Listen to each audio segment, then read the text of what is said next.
Huntersville was 34.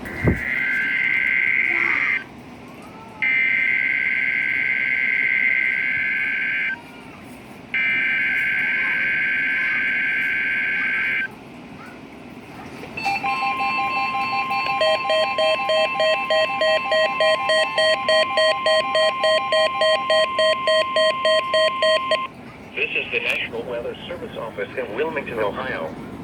The preceding signal was a test of the weather radio station KIH 42 Covington, Kentucky public warning system.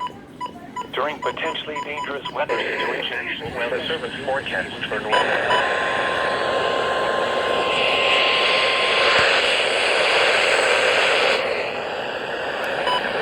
and variable winds becoming west around severe weather. The test will be postponed to the next available good weather day. Reception of this broadcast, and especially the warning alarm becoming light, will vary at any given location. Thursday, mostly sunny in the morning, then becoming partly cloudy. Highs in the upper 70s. Northeast winds 5 to 10 miles an hour. Thursday night.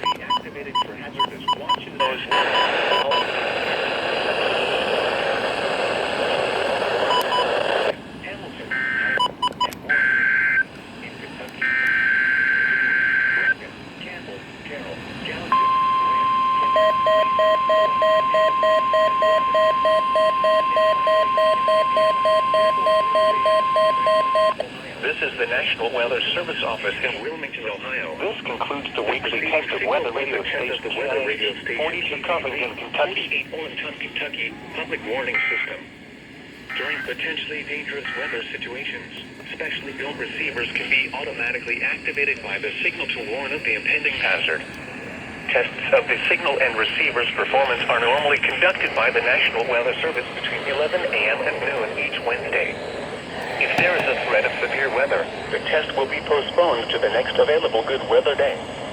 Reception of this broadcast, and especially the warning alarm tone, will vary at any given location. This variability, normally more noticeable at greater distances from the transmitter, can occur even though you are using a good quality receiver in good working order. The warning alarm tone will be activated for hazardous watches and warnings for the following counties in Kentucky: Carroll, Franklin, Gallatin, Grant, Harrison, Henry, Pendleton, Owen, Scott, and Shelby. And in Indiana, Switzerland. This concludes the weekly test of weather radio station KZZ, 48 Owen, Kentucky.